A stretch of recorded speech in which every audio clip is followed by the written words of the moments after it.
I am, but nothing severe, and we're just in that summer pattern.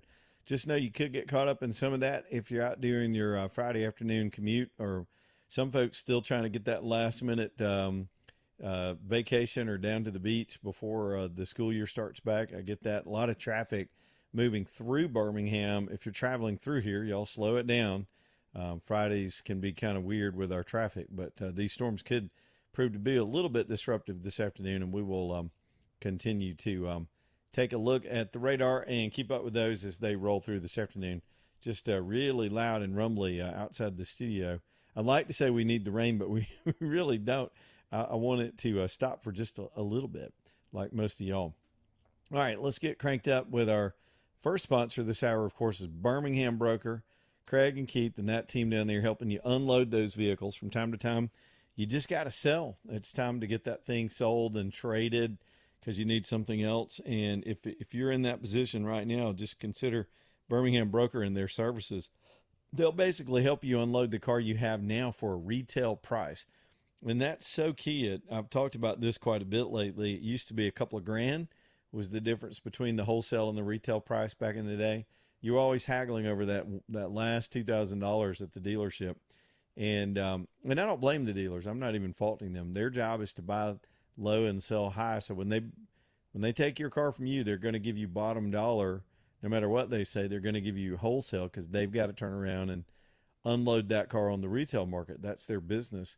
But you don't have to play that game. Go let Birmingham Broker sell yours retail.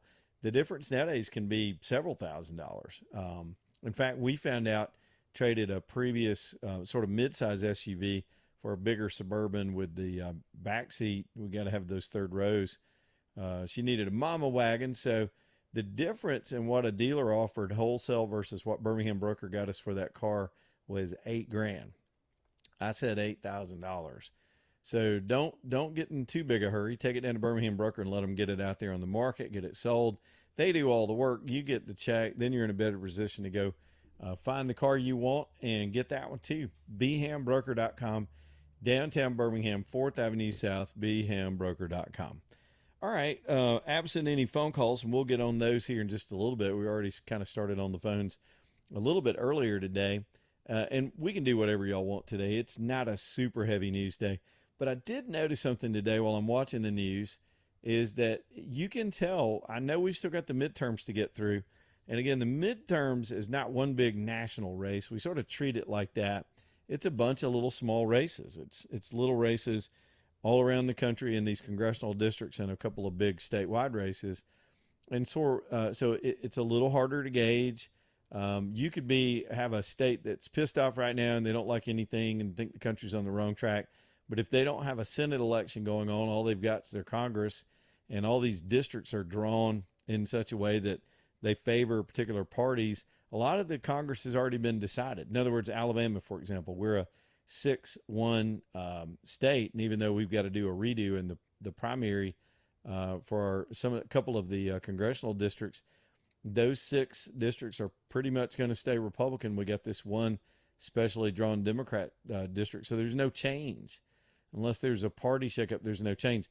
I guess what I'm getting at is, so there's not much attention in a lot of the country on the midterms because there's nothing at stake in some of these states. If your state is completely drawn and kind of locked in on its partisanship and you don't have a Senate race, the way the Senate works, and most of you know this, is they run every 6 years instead of every 2, and the whole Senate is staggered. They're not all up at the same time.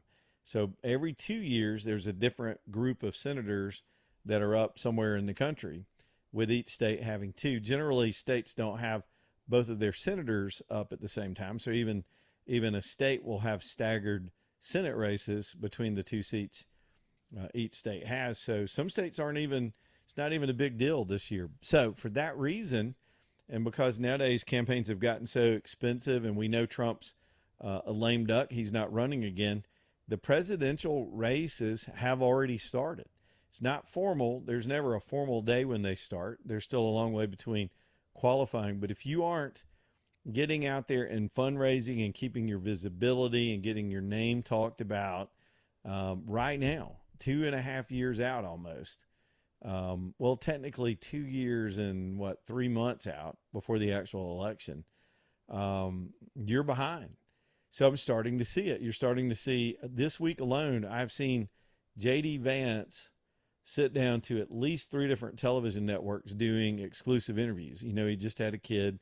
Trump even seemed to give JD Vance a nod at a meeting, a behind the scenes meeting this week in the White House. He seemed to sort of throw his name behind saying that JD's the one that needs to be elected for the Republicans. Now, that would be disruptive if Trump were to weigh in on JD Vance. And some presidents want to do that because they see if their VP can win, that's an extension of their term, just like Reagan had, of course, Bush come along behind him. Of course, he blew it. Bush blew it. But Bush rode on the coattails of a popular Reagan to get himself in office. And then, of course, did a lot of dumb things and made way for Bill Clinton. Bill Clinton could not get Al Gore across the goal line. But some of these two-term presidents, and Trump he didn't serve 2 consecutive terms, but he's been in office for 2 terms, and you want to see that continued. And some people immediately see that as their VP. So I think JD Vance has a leg up as far as that goes. Now, at present, I'm really leaning toward Rubio. I hope he considers it. I believe he's matured on the job and shown more competence than just about anybody in that administration, while juggling multiple things. But 2 pretty good choices. You even got DeSantis out there floating around, keeping himself visible as he turns out as governor of Florida. He wouldn't have a reason. That's a double negative. He would have no reason to be out of it. In other words, he's not going to be. I don't think he'll be intimidated out by JD or Rubio, and so he'd have reason to try to throw his hat in. And you could probably name some other Republicans that would be considered. I still think Sarah Huckabee Sanders ought to be considered. She's done a remarkable job in Arkansas. Arkansas is not an easy state to govern.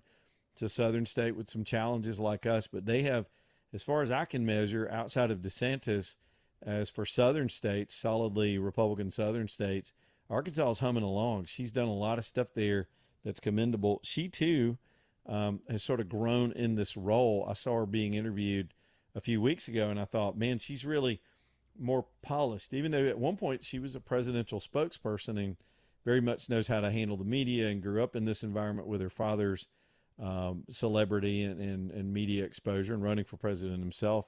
But you just have to think she is got to be somebody under consideration, at least for VP. So that's the Republican side. I see everything starting to crank up. Rubio, wisely being in the role that he's in, is not saying a word about it. If hype comes to him, he blows it off. He's focused on his job, and he's probably got the luxury to still be able to do that. But at some point, you'll see these 2 start to position if they're interested. Others believe, and I know all this is kind of obvious, but it's just worth noodling through because I think, we're getting into the fall hype. All the media cycle starts to ramp up in the fall. There'll be all these consequences for other things, but we don't last long after we're done voting before we're focused on the next thing. And the presidency seems to be something, I think it's a huge distraction in some ways because, there's not as much power vested there as supposed to be. Anyway, so the presidency is the big sexy race in the country and everybody's going to be focused on it. So you'll start to see, I would predict, some of the media elements that need division on the Republican side while the Democrats are having an ideological civil war right now. They will start to pit Rubio against Vance, even in the administration, once that gets cranked up. But again, you can see the pacing of their media appearances. You'll have to watch for how does Trump place the 2 of these guys out in public. If anything looks sort of more staged than them just doing their jobs.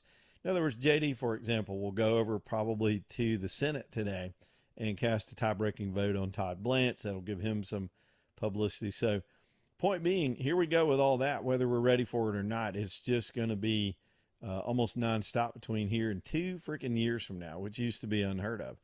Now let's talk about the Democrat side, which is just, and I'm not even trying to be sarcastic. This Kamala Harris news is just wonderful. She's running. I mean, she hadn't announced, but she stepped up her visibility. She went dark for a while. She went and had a drink or 2 or 75 and walked in the woods and hung out with Dougie Fresh. And they went and bought $8 million house, I think in Malibu, somewhere over there. So she bided her time, but she's back, man. She's back giving word. She did a word salad today about what her hobbies were. It was just, and if you love the news as entertainment, okay, if you set aside your fear for the country and that somehow we could have completely lost our minds, because nowadays it seems like anything's possible with the presidency. I mean, you got the Democrats putting up complete crackpots, terrorist associated crackpots for major seats in the country. Anybody could wind up in this presidential race from their side. So you would think, having been the recent nominee, she will have a leg up. I would have to say right now she's going to be a front runner. Gavin Newsom seems to have self-destructed. They're both from the same state base, and this guy continues to step on his crank.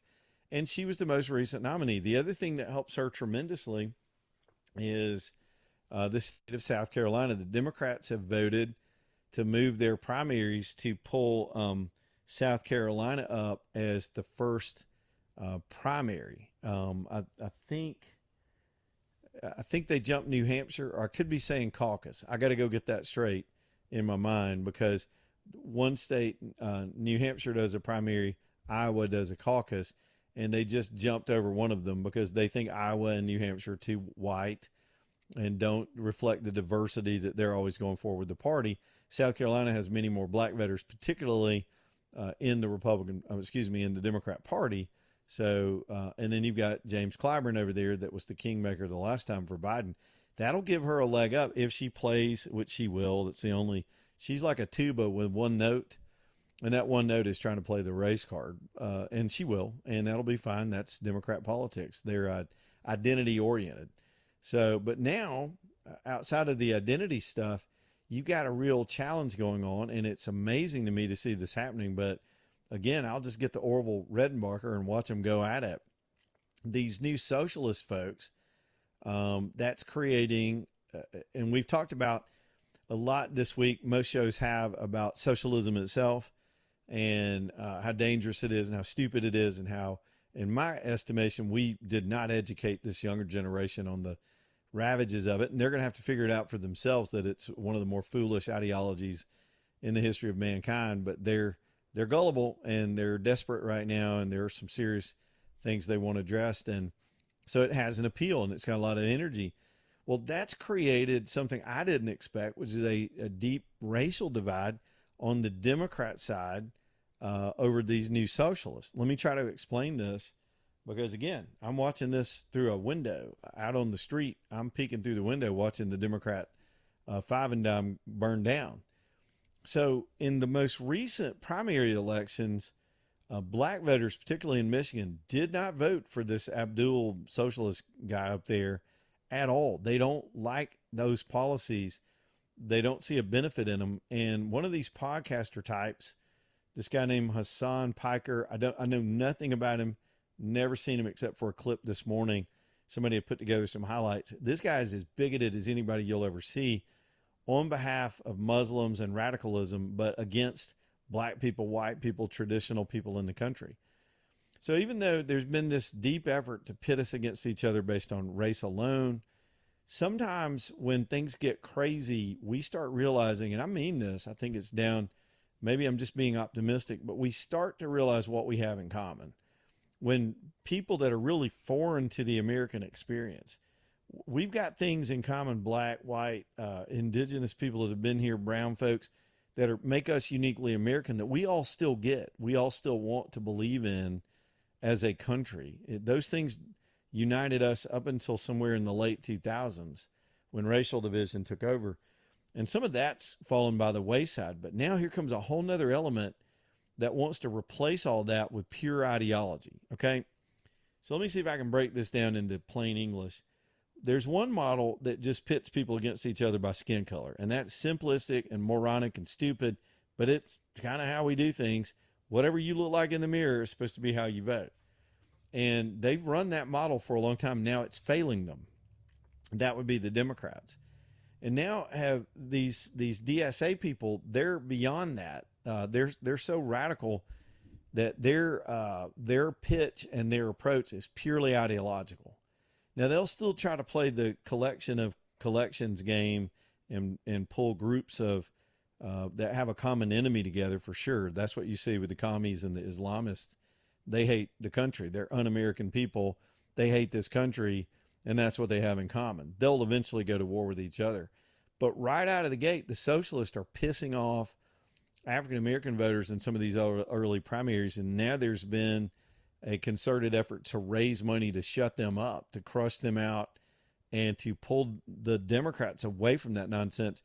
And some of that's coming from the black leadership in the Democrat side. I think it's one of two things. There's a little bit of jealousy over the success they're having. There's a true ideological split between these black leaders that have been able to run the party and have their way and called the shots for a long time with their race-based approach. They don't want to see that model replaced for sure, so there's competition.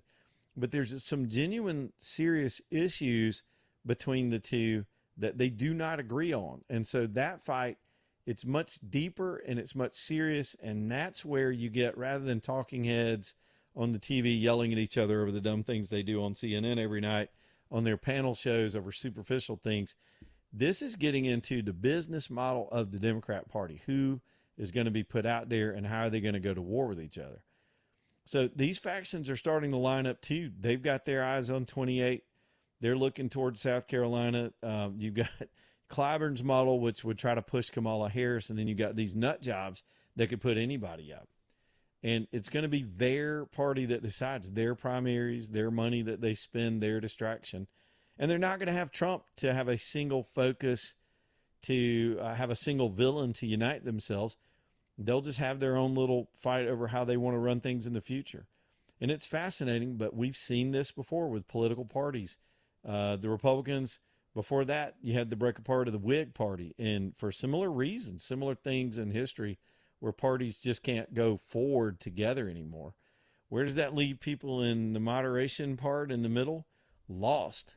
You've got no home right now except for however these primaries work out. But anyway, there's a quick sort of rambly take on the really what I believe is the absolute beginning of the presidential elections in earnest, probably starting after Labor Day. And we'll notice the midterms, but it's all about 28 right now, and it's starting to get here early. All right, quick break. Back in a minute. Leland Live. Y'all stay tuned.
All right, y'all, 327, Leland Live, Talk 99.5. Reggie just texted me right during that break. Reggie and I were going back and forth. We're doing a live show at Lonnie is on the 21st, a couple weeks from now. So y'all pop by if you're in North Jefferson County. We'd love to see you. We'll be there on location. We do that from time to time, go visit our friends up at Lonnie's. Plus, I need to get there early and do some looking around because we're going to have some pieces that we need for the house this fall when all this construction gets done. So it's fun. It's fun and it's exciting when you get to that stage. But Reggie just let me know that they have already started as of today, which means you can go there tomorrow, their Labor Day sale.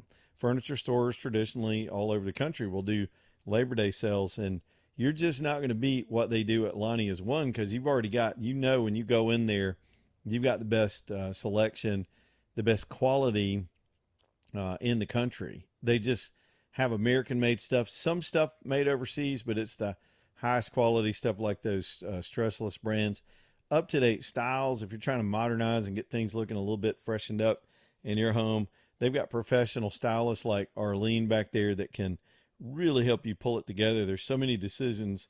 For me, it was overwhelming, all the fabrics and different accents and things you can pull together.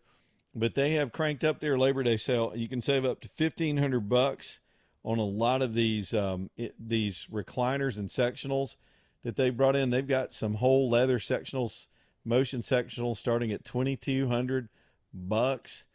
Deals all over the store between now and all the way through Labor Day. They're just getting it going early. I love it. So go shopping this weekend. If you don't have a whole lot, football hadn't started yet, you haven't got anything to do on a Saturday, go to Lonnie is in the small town of Kimberly, Alabama, right there in North Jefferson County, right off I-65. Back here in just a minute, Leland Live.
All right, y'all, Leland Live, Talk 905, get on back in here. Tapco bringing you the show this hour, too. This is my service center. They're the service center to beat all service centers because they are high-tech. Michael has a super professional shop. These guys are straightforward, just transparent about what they're going to check on your car, what needs to be done. And y'all need to get your ride down there, even for your basic maintenance, oil changes, the stuff that we got to routinely do that are just part of the expense of owning a vehicle. And then you throw on top of that, they're just so good at diagnosing problems that other mechanic shops in town can't quite figure out. It's just true. We've got other shops that'll send their stuff over to Tapco because they're just on another level. This is where you want your car done. Michael's a great guy. They've got a courtesy vehicle.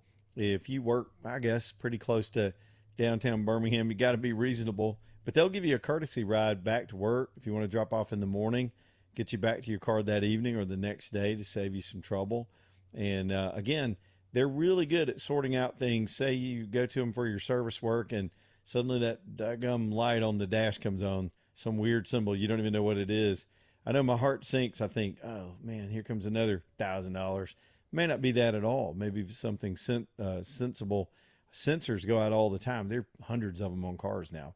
Y'all take it over to Tapco and get to know Michael, become one of their customers, and then you're sort of in the pipeline. And when something does go weird, you've got a mechanic shop and a service center you can trust. It's tapcobham.com, TAPCO. That stands for Total Automotive Performance Center. tapcobham.com. All right, a couple of headlines, and then I'll get Jack's call in here. We'll start going to some of the phone calls. First up, I just saw this posted. We've got a flash flood warning that's just been issued for parts of downtown Birmingham. I'm hearing tremendous thunder outside my studio, but I'm a good 15 miles away. But we got this one little cell that's causing all that noise, and it is right over downtown. Maybe even closer to you, AJ. It might be getting up on the hill a little bit. Is it raining in the parking lot? It looks like a little bit. It is definitely raining. Heard a lot of thunder bumpers. Lots. I saw some lightning flash. Mm-hmm. So yeah. Yeah, it's just one little round blob right over the city itself.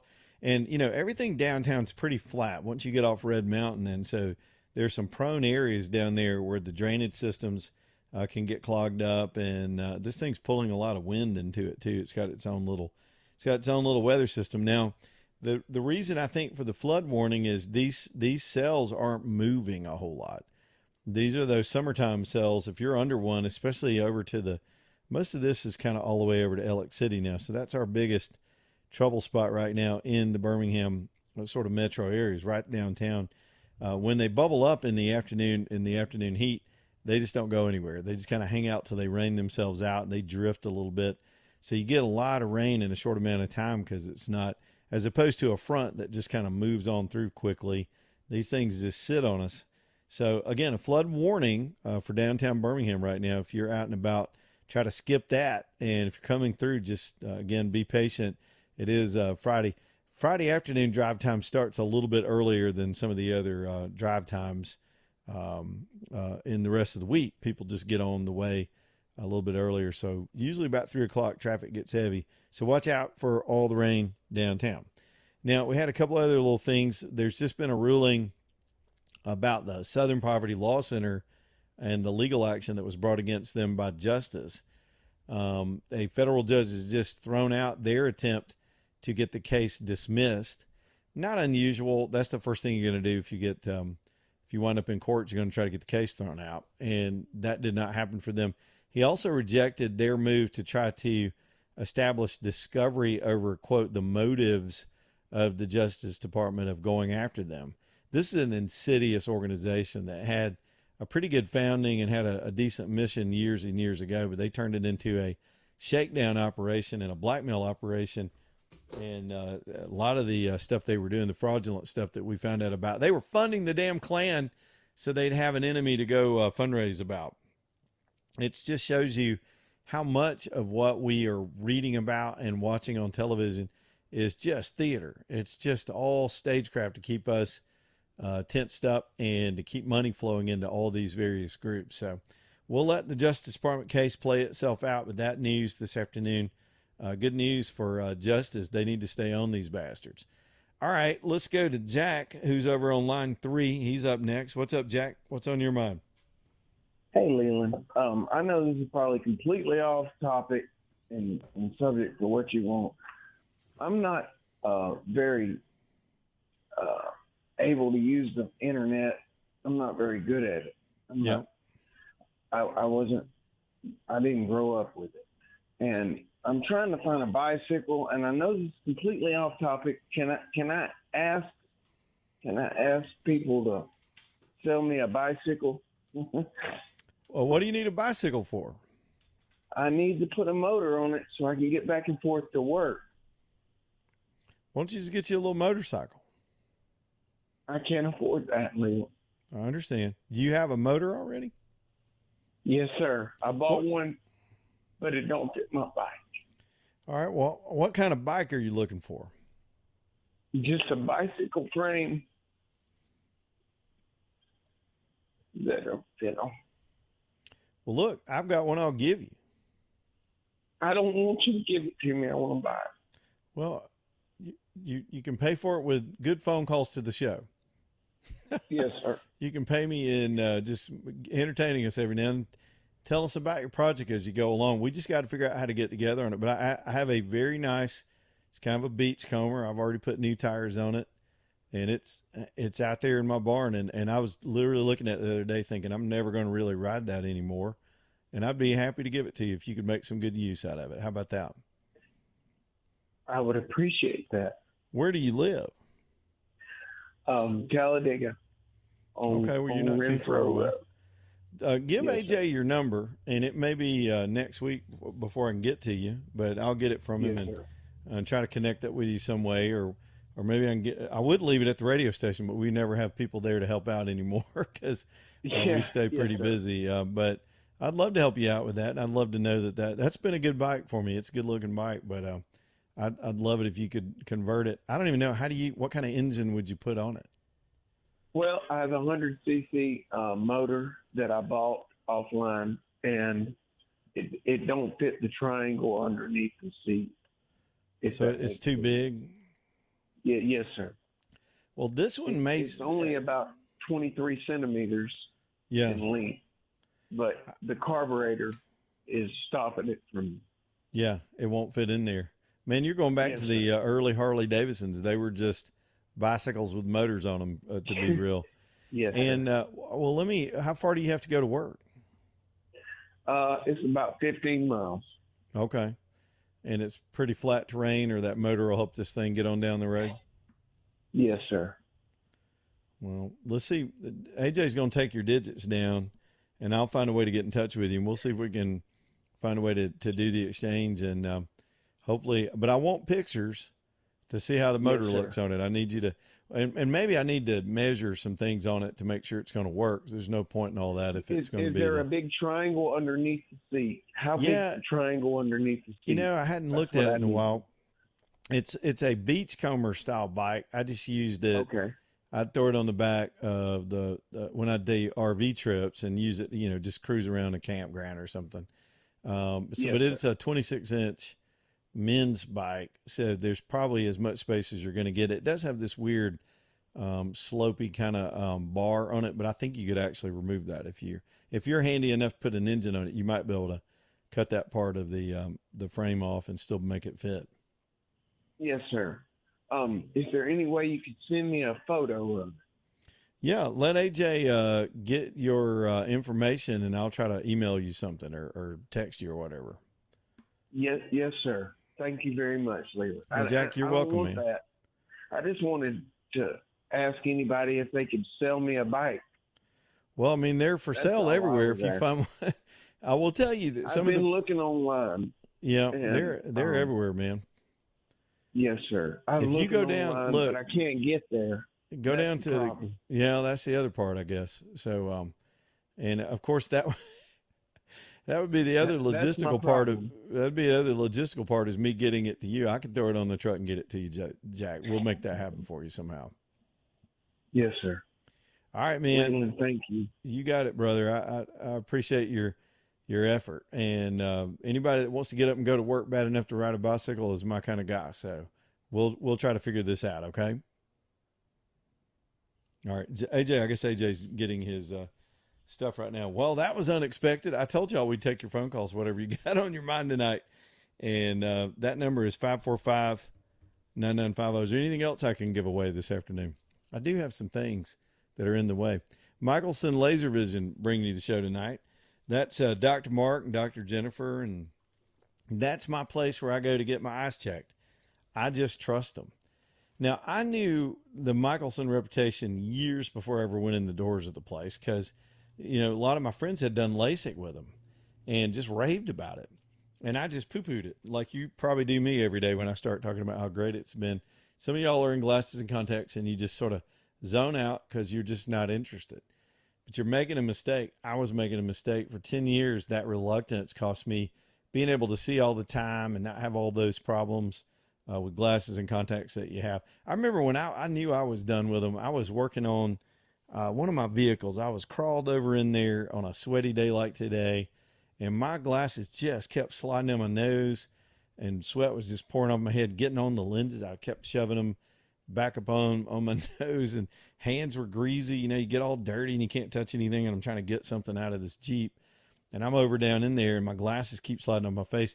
And I was frustrated that day. And that was close to the time when I went over to Dr. Michelson to get them to explain to me how all this stuff worked. But I still, despite that day, I remember this day clearly and being so frustrated with those glasses. This was the way I was thinking. I need some new frames. I need some frames that fit better, that don't slide around. Instead of going, man, maybe I could just get rid of glasses altogether. But I went in and they showed me the demo that they show all their patients that educates you. It's not a sales pitch. It's more, here's what the procedure's about, and here are the pluses and minuses. Here's the risks and the benefits, so that you can make an informed decision. That's when I was like, I gotta do this if I can. And so, short story is, they did my procedure. It was one of the easiest things I've ever done. The recovery was nothing at all. A little irritating that night, but you sleep it off. Man, you got vision the next day. Actually, you get up off the table, you can see. I was 2015 the minute I got up off that operating table. And I would go back and do it again if my eyes ever faded with age. I'd absolutely do it again if I was eligible again. And more of you are eligible than used to be because of the newer technology that's out nowadays. This was 7 years ago. And nowadays they've got much better technology available. It's michelsonlaservision.com. michelsonlaservision.com.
All right, y'all. Ox Foundation Solutions. Next up here on the show, there's so many reasons you might need ox in your life.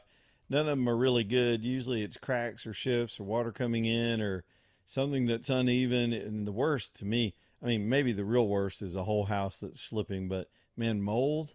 It makes your whole house sick. Those spores get in the air. I mean, they kind of grow in your house like a little farm, and then they get in your air ducts and all over your house. Let's get that straightened out. It all starts with the water and the moisture seeping in from underneath, and none of us need that in a home. Ox can absolutely take care of all these projects.